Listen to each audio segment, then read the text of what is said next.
Hola, buenas noches a todos. Espero que se encuentren muy bien esta noche de jueves, enero 17. Para los que no me conocen, les habla Marta Cadavid, una apasionada con todos los temas de prevención, detección e investigación de delitos económicos.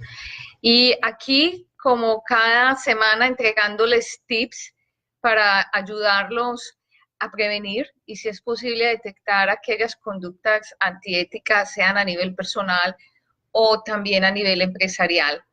Bueno, hemos venido hablando de fraude, hemos hablado de lavado de dinero, hemos hablado de tráfico de personas, pero a veces se nos quedan unos detallitos como en el tintero y hoy quiero hablarles de esos detalles que incomodan y que nos gustan mucho con respecto al fraude y en general a las eh, conductas antiéticas en las compañías. Y es importante que ustedes lo tengan presente porque para aquellos que trabajamos en el tema de la administración de los riesgos o en auditoría o los que son parte del equipo financiero contable de las empresas, estos aspectos son demasiado importantes. Yo generalmente en mis conferencias, en mis cursos, yo los llamo como la anatomía del fraude o esos aspectos fundamentales o los que también llamamos los drivers de que cómo el fraude se comporta y por qué a veces es tan difícil detectarlo. Entonces, bienvenidos todos y empecemos. Bueno, como ya yo les había explicado en las primeras cápsulas, el fraude es una demostración cultural. Se está arraigando tanto en nuestro sistema de creencias que pues no debiera, o en eso o ya se nos volvieron como esos delitos de paisaje. Sabemos que el fraude es una demostración dolosa, es de mala fe y pues proviene de la carencia de éticas, de ética, de valores, de moral. Está asociado como al mal comportamiento y al abuso de confianza. El fraude también es totalmente inclusive, porque el fraude no respeta mercado, el fraude no respeta el tamaño de la compañía. Hay fraude en las pequeñas empresas, en las microempresas, en las grandes empresas. En los mercados, pues basta abrir los periódicos, buscar en Internet y en todas partes encontramos que el fraude está involucrado en alguna actividad. No tiene tamaño. El fraude, como yo ya les he dicho, dependiendo, no tiene ni siquiera respeto con el tamaño de las compañías o, por ejemplo, con el tipo de compañía. Hay fraude en el sector financiero, hay fraude en el sector educativo, hay fraude en el sector de los servicios. O sea que no tiene, digamos, una discriminación. El fraude está presente y latente en cualquier tipo de compañía y adicionalmente en cualquier área de la empresa. No solamente las empresas que tienen inventarios son las que más sufren con el tema de inventarios, por ejemplo. Hay empresas que aún sin tener inventarios tienen unos índices de fraude demasiado altos o se les presentan muchos fraudes porque el abuso está ahí permanente. Ya les había explicado yo en una cápsula anterior que el abuso es otro tipo de fraude y que muchas veces no lo vemos así porque nos enseñaron que si ya digamos, el dueño de la compañía ya pagó por esos bienes, ya pagó por esos elementos de aseo y cafetería, ya pagó por los insumos de papelería, pues qué importa llevárnoslos para la casa, eso no le va a doler a nadie. Pero esos tipos de fraude son incluso los más peligrosos. Entonces, también el fraude se presenta en todas las áreas de la compañía. Puede estar latente en cualquier parte de la empresa. Por eso es tan importante primero analizar los riesgos y determinar cuáles son las vulnerabilidades más grandes. Obviamente para una empresa que tiene un inventario, pues ese inventario puede ser una de las mayores vulnerabilidades. Pero como ustedes bien saben, los perpetradores, los defraudadores siempre están buscando las carencias del control interno. Entonces, mientras nosotros estamos por aquí controlando que no se vaya a descuadrar el inventario, pues por acá puede haber un abusador que simplemente está haciendo cometiendo conductas antiéticas con las cosas de la compañía o el tiempo de la empresa o los recursos de la compañía y de pronto entonces no lo estamos viendo. ¿Quiénes son sujetos y objetos del fraude? Entonces, en esta cápsula de hoy vamos a ver que todas las contrapartes son sujetos y objetos del fraude. Entonces, un accionista o un socio puede cometer el fraude y puede ser sujeto del fraude. Un empleado puede ser el perpetrador o puede ser el sujeto del fraude. Un cliente puede solicitar algo indebido en la compañía o cometer un fraude con la compañía o ser parte de un fraude y ser víctima también. Lo mismo un proveedor. Un proveedor puede estar envuelto, por ejemplo, en los temas de corrupción en compras e inventarios, pero también el proveedor puede ser víctima de un fraude que se haya presentado en una compañía. Los contratistas, las personas que no tienen un vínculo laboral, pero tienen un vínculo comercial con la compañía y de pronto están trabajando y haciendo ciertas actividades dentro de la empresa, esas personas también pueden ser los perpetradores o pueden ser el sujeto del fraude, o los consultores. Entonces, vamos viendo que el fraude, más allá de los números, de las estadísticas, y pensamos que el fraude era solamente en cierto tipo de compañías, hoy vamos a aprender que el fraude es totalmente inclusive, no es discriminatorio, y que todas las contrapartes que están relacionadas en una compañía pueden ser o sujeto de un fraude o pueden ser las personas que están cometiendo fraude. En cuanto al control, déjenme contarles que el fraude es imposible detectarlo al 100%. Por más que nosotros intentemos en una investigación, por ejemplo, de fraude o en una auditoría forense, encontrar el 100% de las pérdidas de fraude generalmente es muy complejo.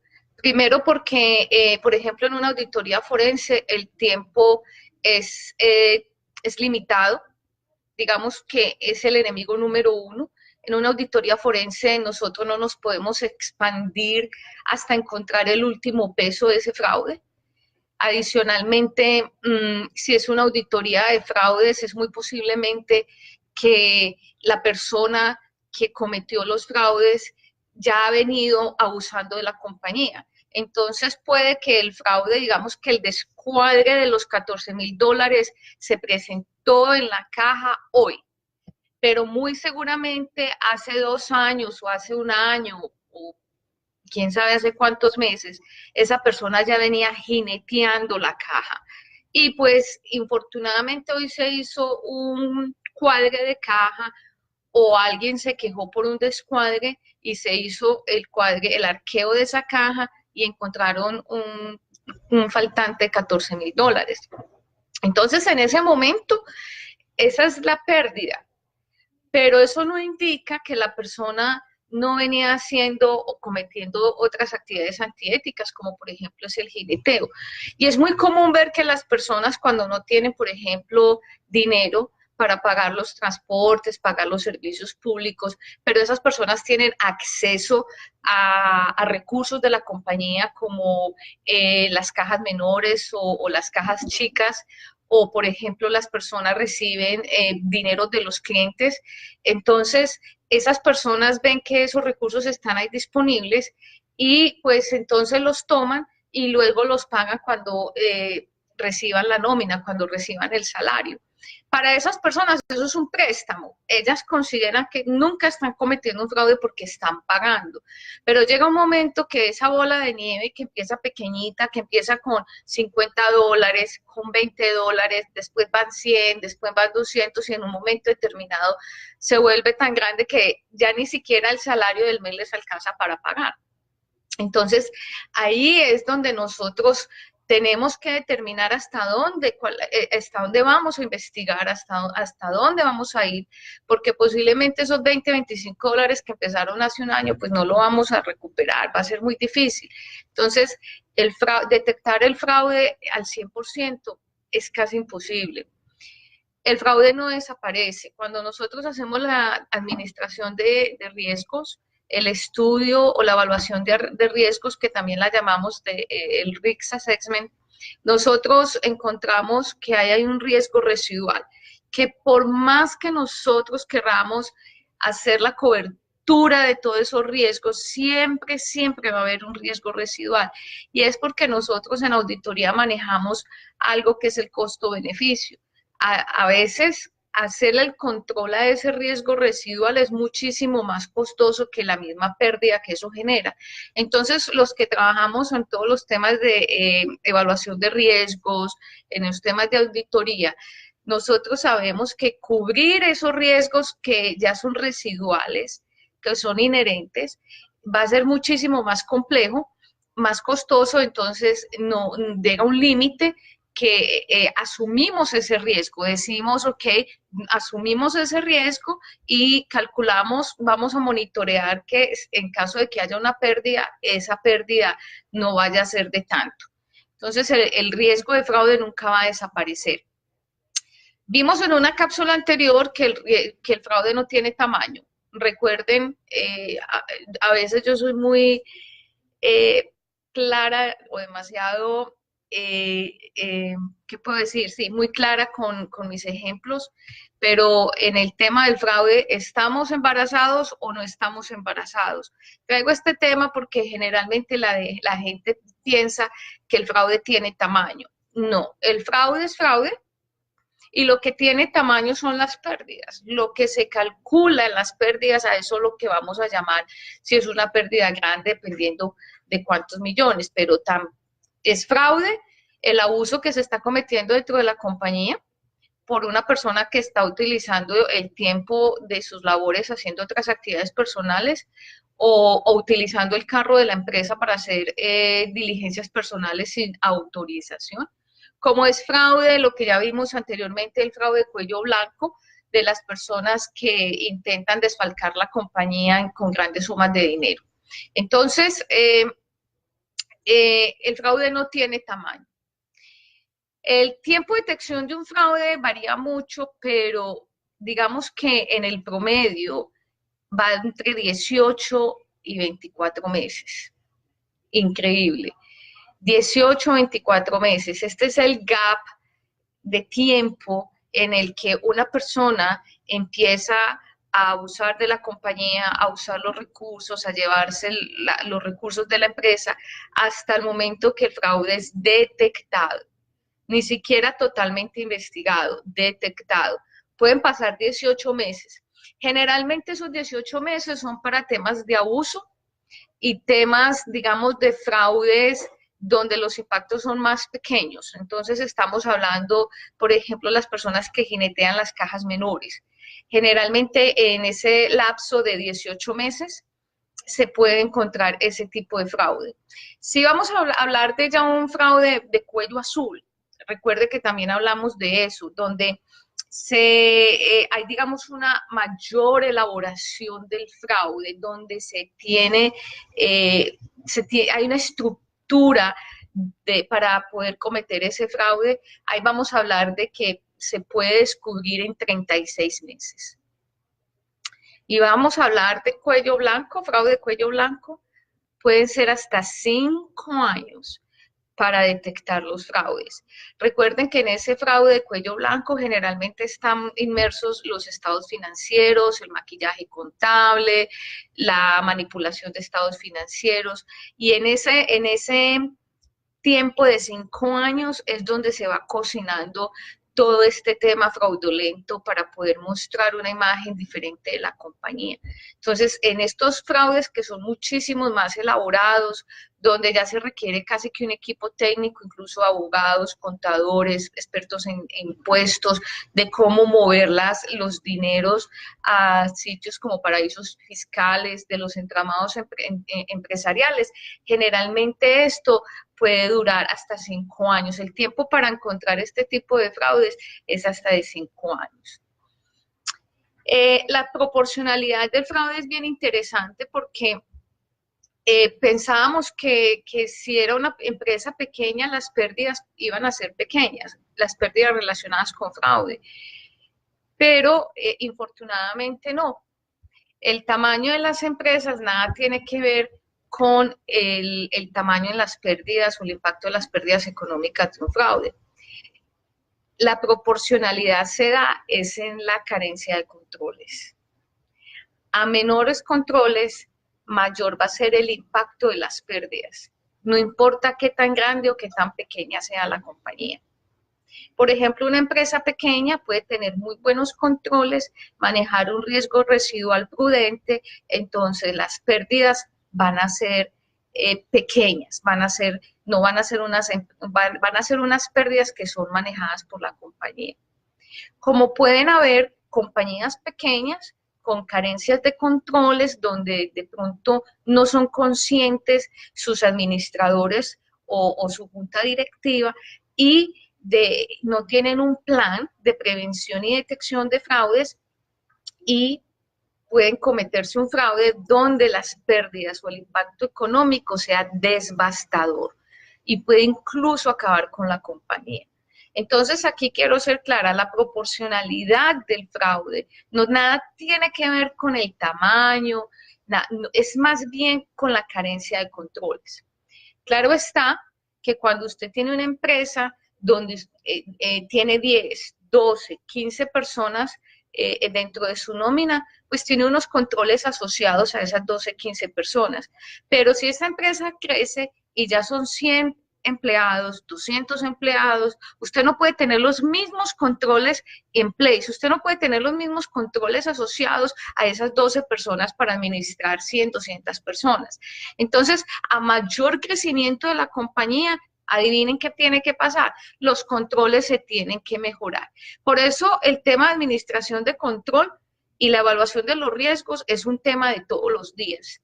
¿Por qué? Porque todos los días las personas cambian, porque todos los días los riesgos son diferentes, porque todos los días los fraudes llegan de diferentes maneras o se cometen de diferentes maneras, porque el comercio, la globalización nos indica que las empresas son dinámicas y por lo tanto nosotros tenemos que monitorear esos riesgos todos los días.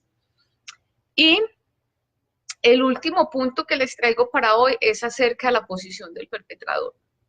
Es tan interesante analizar, lo vamos a ver en una cápsula, lo voy a traer posiblemente para la semana entrante y vamos a hablar del perpetrador. Cómo dependiendo la posición o el sitio del trabajo, digamos el cargo que está ejecutando esa persona, qué tanto impacta en, digamos, en los controles y en las pérdidas económicas cometidas por la ejecución de un fraude. Entonces, este tema del control de fraude es un poquito, causa un poquito de escozor porque a veces nosotros queremos abarcar todo, tener un approach inmenso de poder controlar todo, de cubrir todos los riesgos, pero infortunadamente es imposible. Cuando vamos a una investigación a veces nos llenamos de mucha emoción y de angustia y queremos saber exactamente cuánto fue la pérdida económica por ese fraude y resulta que a veces no va a ser posible. Estos son cosas, detalles que les cuento que nos han pasado porque se quiere ir hasta lo más lejos posible, pero resulta que el tiempo y el dinero son recursos valiosísimos. Entonces, una investigación de fraudes o una auditoría forense no se puede tener por 3, 4 meses para determinar si se pudo calcular hasta los últimos $20 que esa persona se estaba llevando. Entonces, estos son los temas que yo les quería traer hoy acerca de los detalles digamos, que manejamos en el tema de fraude, que son bien, bien interesantes y que nosotros como investigadores o auditores que trabajamos con el tema de riesgos tenemos que tener siempre presentes. Más que el programa de administración de riesgos es todos estos detalles que nos indican cómo movernos, sea para planear un programa de prevención de fraudes o sea para ejecutar una auditoría de fraudes o quizás ir más allá, ojalá que no, en una auditoría forense para detectar ya los impactos económicos y determinar cómo se ejecutó el fraude. Vamos a ver quién nos está aquí acompañando. Carlos, gracias por estar aquí con nosotros. Mónica Arroyave, un saludo, gracias por estar aquí. Ignacio, Beto Zamora, Rosalba, Carlos, Diego Fernando, todas las personas que nos ven de diferentes países. Gracias, Vivianet, por estar acá con nosotros. Tenemos personas que se unen, México, Bolivia, Perú, Colombia, obviamente, Ecuador, Guatemala, Panamá. Gracias por estar aquí y compartir con nosotros estas capsulitas. Esta información, por favor, compártala. Esto es gratis. Mi objetivo con ustedes es que se vuelvan voceros de los temas de prevención y detección. Entre más personas conozcan estos temas, más fácil será para ustedes, los que son auditores, tener controles en sus compañías y poder implementar tener mejores estrategias para administrar los riesgos. Y las personas que por alguna otra circunstancia no están interesadas en estos temas y trabajan en otras áreas, pues muy interesante que ustedes puedan implementar esto en sus vidas personales, en sus familias. Les cuento que los scammers atacan con diferentes estrategias, les llegan a la población más vulnerable, que son los ancianos, los seniors, las personas de determinada edad que no tienen, que son todavía no tienen todas las herramientas para accesar al Internet de manera segura y muchas veces viven solos y estos son las personas que los scammers buscan, muchas veces nuestros hijos. Recuerden que el tema de delitos económicos no solamente es fraude, que son, también lo explicamos en una oportunidad, que hay cerca de 56 conductas que están asociadas a los delitos económicos en el mundo y entre ellas está el tráfico de personas, la prostitución infantil. Entonces, en la medida que nosotros nos cuidemos, nosotros podemos ayudar a otras personas a cuidarse. Eh, Recuerden este año hacer propósitos educativos, mejorar sus carreras.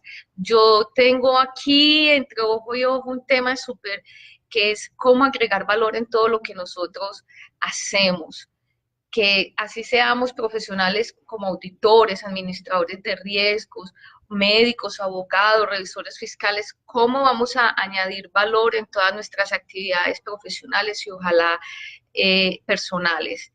Y yo soy una convencida que la única manera de conquistar el mundo es a través de la educación. No necesitamos ir a las universidades más costosas, no. Yo pienso que teniendo webinars, atendiendo cursos, atendiendo conferencias, estas pequeñas cápsulas, algo les puede ayudar o esto les puede motivar a ustedes a buscar más información. Este año Auditool tiene un plan educativo súper interesante, yo lo llamo más como entrenamientos porque esa es la idea, que ustedes vivan en vivo cómo se hacen las cosas para que ustedes las puedan implementar en sus compañías. Así que yo los invito, vamos a tener en abril el curso de práctica forense y vamos a tener el curso de administración del riesgo del fraude, vamos a diseñar el programa de fraude basado en COSO. Así que todos ustedes están bienvenidos, son bienvenidos. Ojalá se inscriban, ojalá pregunten. Acuérdense que su educación es la mejor herramienta que ustedes tienen para ser más competitivos y marcar la diferencia como profesionales. Desde la página de Auditool, gracias a todos. Maximiliano por estar aquí con nosotros. Hola, Vladimir.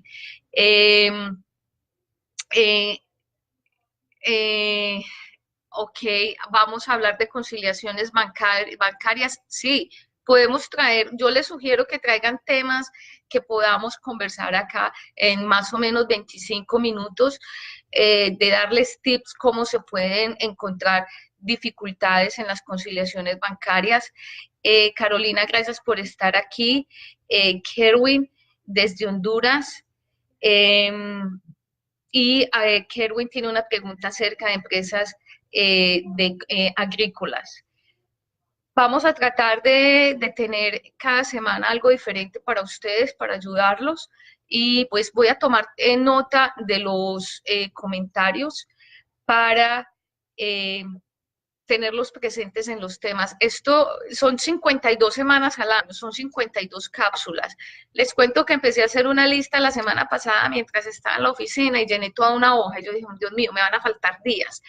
Y pues tener 2 cápsulas en la semana, digo, de pronto se nos cansan y bueno, vamos a mirar qué hacemos, pero trataremos de tener temas diferentes cada día, cada semana, para que ustedes puedan aprender un poquito más. Muchas gracias a todos por escucharnos, compartan el video, cuéntenle a sus compañeros de trabajo, a sus amigos, lo que estamos viendo aquí. Entre más personas vean esto, más mejores podemos combatir el fraude. Vamos a estar más conscientes de lo que los perpetradores están siempre haciendo target de ciertas personas, pero mientras nosotros no seamos víctimas, vamos a estar muy bien. Gracias a todos, bendiciones, les deseo una buena semana y nos vemos la semana entrante. Hasta pronto.